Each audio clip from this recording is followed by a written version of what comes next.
নমস্কার, ফুলন পাপড়ির আরও একটা নতুন ব্লগে সকলকে স্বাগত। আজকের ব্লগটা আমার জগদ্ধাত্রী পুজো নিয়ে। আর আমি জানি অনেক দিন হয়ে গেছে, কিন্তু সময় তো আর পাচ্ছিলাম না যে ব্লগটা একটু তোমাদের সাথে শেয়ার করি। আজকে সময় হয়েছে, তাই তোমাদের সাথে আজকে সেদিনের গল্পটাই একটু শেয়ার করে নেব। তার সাথে করাবো জগদ্ধাত্রী পুজোর চন্দননগরের সমস্ত প্যান্ডেল হপিং। আর আমরা ভিড় এড়াতে, সেদিন ছিল রবিবার, সকাল সকাল 10টা নাগাদ বেরিয়ে পড়েছি চন্দননগরে ঠাকুর দেখতে যাব বলে। আর আমরা প্রতিবারই মানকুণ্ডু দিয়ে ঢুকে চন্দননগরের ওদিকটা পুরো প্যান্ডেল হপিং সেরে বাড়ি ফিরি। তো সেই মতোই প্রথমেই আমরা দেখে নেব মানকুণ্ডুর প্রথম ঠাকুর। স্টেশন চত্বরে এটাই ছিল প্রথম ঠাকুর। প্যান্ডেলটা তো অসাধারণ, তোমরা অনেকেই দেখেছো, আর যারা দেখোনি তাদের আমার ব্লগের মধ্যে দিয়ে চন্দননগরের ঠাকুর দেখা হয়ে যাবে।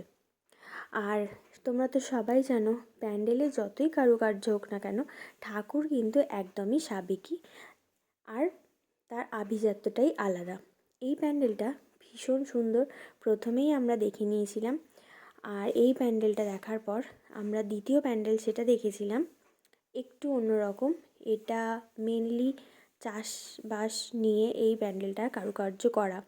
বিভিন্ন ধানের শীষ, খড়, ঘুঁটে, গামছা, একদম গ্রামীণ চিত্র এই প্যান্ডেলে ফুটে উঠেছে।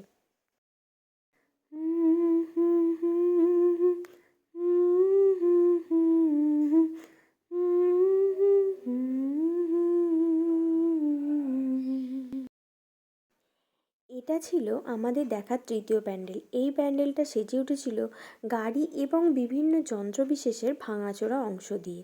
আর এটা ছিল এই প্যান্ডেলের ঠাকুর।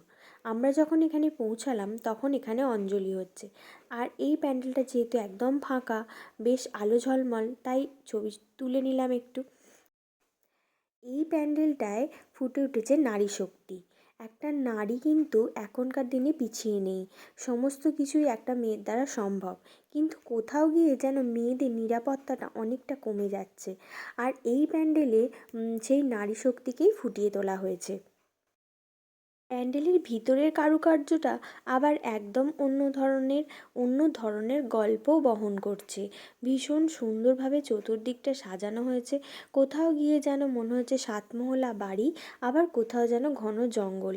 তার মাঝখানে এরকমভাবেই রাম সীতা লক্ষ্মণের মূর্তি রাখা রয়েছে, এবং তার চারপাশে গান বাজনার চলছে সেরকমও মূর্তি করা হয়েছে। তাই প্যান্ডেলটা একটা ভীষণ সুন্দর দেখতে লাগছিল। আর এই প্যান্ডেলের প্রতিমা হচ্ছে এটা। পরে দেখে নিয়েছিলাম এই প্যান্ডেলের ঠাকুর। এই প্যান্ডেলটা কিন্তু পাটের দড়ি পাকিয়ে পাকিয়ে বিভিন্ন রকম চিত্রকলা করা হয়েছে এবং চারপাশে সাজানো হয়েছে। পুরো প্যান্ডেলটাই পাটের নকশার উপর তৈরি হয়েছে। পরের প্যান্ডেল সার্কাস মাঠ। পুরো প্যাঁকাটি দিয়ে এই যে ছবিগুলো ফোটানো হয়েছে অসাধারণ।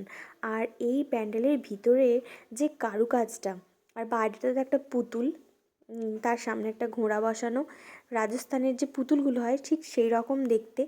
আর ভিতরে যে এই উপরের যে আঁকাগুলো অসাধারণ সুন্দর, যেটা আমার ভীষণ দেখতে ভালো লাগছিল, তাই আমি একটু সুন্দর করে ভিডিও করলাম। প্যান্ডেলের ভিতরে সাজানো গোছানোটা অসাধারণ, একটা অন্যরকম যেন মনে হচ্ছিল আমরা জগতে পৌঁছে গেছি। এই হচ্ছে পুরো প্যান্ডেলের কারুকার্যটা। তার সাথে তো সুন্দর একটা ঝাড়বাতি। আর এই প্যান্ডেলের যে প্রতিমা, সেটা হচ্ছে এটা। দূর থেকে প্যান্ডেলটা হচ্ছে এই রকমই দেখতে লাগছে বাইরে থেকে। চলুন এবার আমরা দর্শন করি রানীমার। রানীমা তো রানীর মতোই একদম সেজেগুজে বসে রয়েছে, যাকে অনেকক্ষণ ধরে দেখলেও মন পোষায় না। রানীমার দর্শন পর চলে গিয়েছিলাম এই প্যান্ডেলটা দেখতে। আর এই প্যান্ডেলের একটা বিশেষত্ব দেখাচ্ছি। দেখুন এই প্যান্ডেলটা পুরোটা চারপাশে এরকম সারি সারি কে এরকম বেঁধে সাজানো হয়েছে। পুরো প্যান্ডেলটা ভীষণ সুন্দর। আর তার সাথে তো পুরুলিয়ার ছৌ শিল্প, মুখোশের যে কারুকার্য, সেই সমস্ত দিয়ে এই প্যান্ডেলটা সাজানো হয়েছে।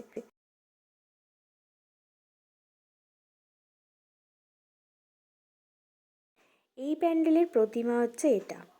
প্রচণ্ড ভিড়, যেহেতু রবিবার, দূর থেকে করা ভিডিও। ভিতরেও আক গাছ দিয়ে এইভাবে সাজানো, তার সাথে বড় বড় মুখোশের কারুকার্য। প্যান্ডেলটা এক কথায় অসাধারণ। এবারের প্যান্ডেল হচ্ছে এটা। এটাতেও গ্রামীণ চিত্রকলা, ধান, খড়, বিভিন্ন মাটির জিনিস দিয়ে সুসজ্জিত করা হয়েছে এই প্যান্ডেলটা। আর এর প্রতিমা হচ্ছে এটা। দাঁড়ান একটা জিনিস দেখাই। বিলুপ্ত বলতে গেলে ঢেঁকি, যেটা এখানে ডোডো দেখে খুব আনন্দ পেয়েছে। ওকে বোঝালাম যে এটা দিয়ে কী হয়। আমরা দেখেছি কিন্তু ওরা তো জানে না যে এটার কাজ কী। পরের প্যান্ডেল হচ্ছে এটা। কীরকম একটা রেনবো রেনবো ব্যাপার, তাই না? কালার কম্বিনেশনটা ভীষণ সুন্দর। বাঁশের বিভিন্ন কারুকার্য, বাঁশ কঞ্চি দিয়ে তার সাথে একদম রামধনু রং ছড়িয়ে দিয়েছে এই প্যান্ডেলের মধ্যে।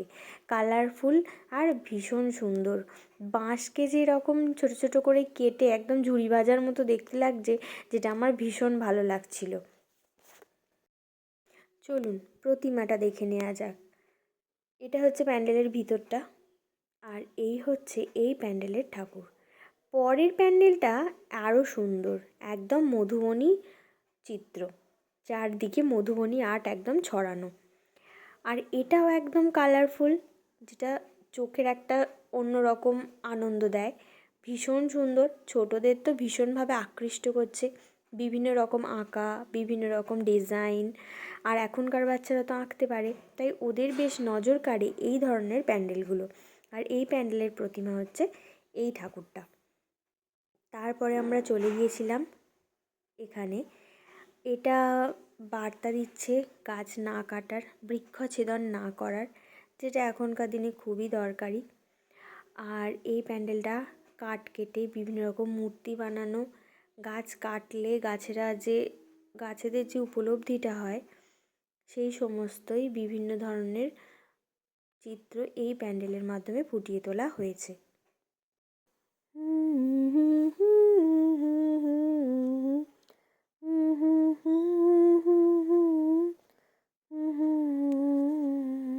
চলুন ভিতরটা দেখি।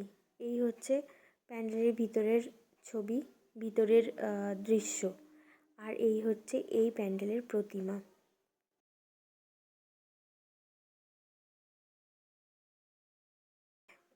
আর এই প্যান্ডেলটা হচ্ছে দারুণ ইন্টারেস্টিং।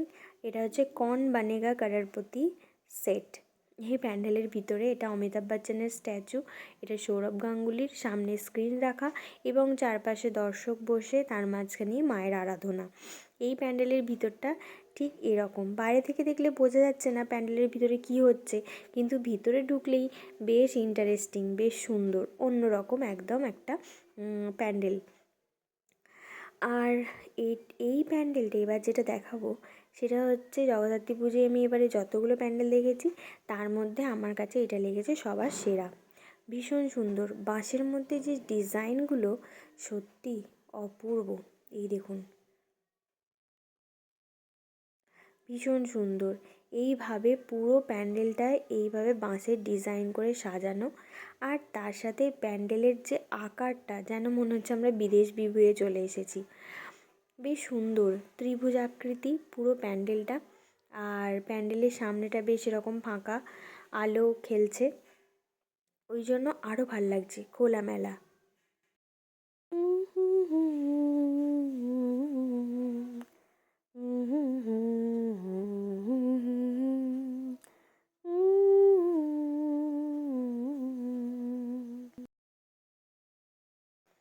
এরপর যে প্যান্ডেলটা দেখেছিলাম এটা একদম পুরীর জগন্নাথ মন্দির, আর তার সাথে পুরীর জগন্নাথ মন্দিরের রথযাত্রা, সেটাই দেখানো হয়েছে এই প্যান্ডেলেতে।